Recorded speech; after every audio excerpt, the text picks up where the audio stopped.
يا أيها الذين آمنوا اذكروا الله ذكرا كثيرا وسبحوه بكرة وأصيلا.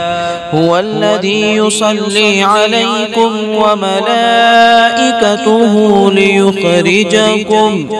ليخرجكم من الظلمات إلى النور، وكان بالمؤمنين رحيما.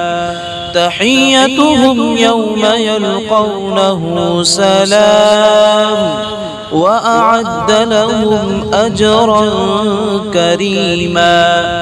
يا أيها النبي إنا أرسلناك شاهدا ومبشرا ونذيرا وداعيا إلى الله بإذنه وسراجا منيرا. وبشر المؤمنين بأن لهم من الله فضلا كبيرا.